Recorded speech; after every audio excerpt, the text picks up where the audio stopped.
Guys, this is day 3 of the dopamine detox and இன்னைக்கு நாள் வந்து ரொம்ப போரிங்காக தான் போச்சு பேசிக்கலி. நைட் நான் ரொம்ப சீக்கிரமாக தூங்கிட்டேன், 10:30க்கு தூங்கிட்டேன். And like I woke up in the morning for 5:30க்கு எழுந்திரிச்சேன் அண்ட் படுத்துட்டு திரும்ப 6க்கு எழுந்திரிச்சு ஒர்க் அவுட் பண்ணேன்.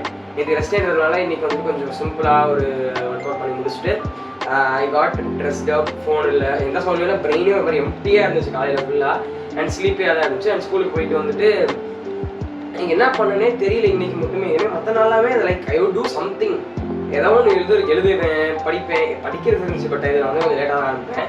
லைக் ஜேர்னல் பண்ணுறது இந்த மாதிரி வேலையெல்லாம் பார்த்துக்கிட்டு இருக்கேன். இன்றைக்கி என்ன பண்ணது தெரியல, பிளாங்க் ஒரு செவரு உட்காந்து பார்த்துக்கிட்டு இருந்தேன் வெட்டியாக, ஃபேன் சுற்றுறதை பார்த்துக்கிட்டு இருந்தேன். இந்த மாதிரி என்ன பண்ணுறதுன்னு தெரியாத மாதிரி உட்காந்துருந்தேன். கொஞ்சம் நேரம் கழிச்சு எடுத்து கிறுக்க ஆரம்பிச்சு. Like I started drawing water colours.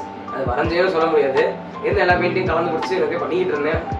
Okay, time pass பண்ணுறதுக்காக அது பண்ணிக்கிட்டு இருந்தேன்னு வச்சுக்கோங்க. அண்ட் தென் ஸ்டார்ட் பண்ணி ஹோம்ஒர்க் முடித்தேன். எனக்கு ஸ்க்ரீன் டைம் நிறையா இருக்கும். ஏன்னா ஒரு ப்ராஜெக்ட்டுக்காக சாட்ஜிபிடி நிறையா பேசிகிட்டு இருந்தேன், கூகுளில் நிறைய யூஸ் பண்ணேன். ஸோ அதனால் ஓவர் 2 hours கிட்ட போயிடுச்சு ஸ்க்ரீன் டைம். அது நான் ஃபோனில் யூஸ் பண்ணேன், லேப்பில் யூஸ் பண்ணேன். அதனால் ஓகேவா, அதை காட்ட முடியாது. அதை இப்போ டைம் வந்துட்டு அரௌண்ட் 9 ஆகுது. ஸோ இன்னைக்கு டேவே போரிங்காக போச்சு. அண்ட் இப்போ எனக்கு அவ்வளோ தூக்கம் வரல. It start to set routine மாதிரி ஆரம்பிக்குது. பட் இன்னும் ஃபுல்லாக ஆகலை, நாளைக்கு ஆகும்னு நினைக்கிறேன்.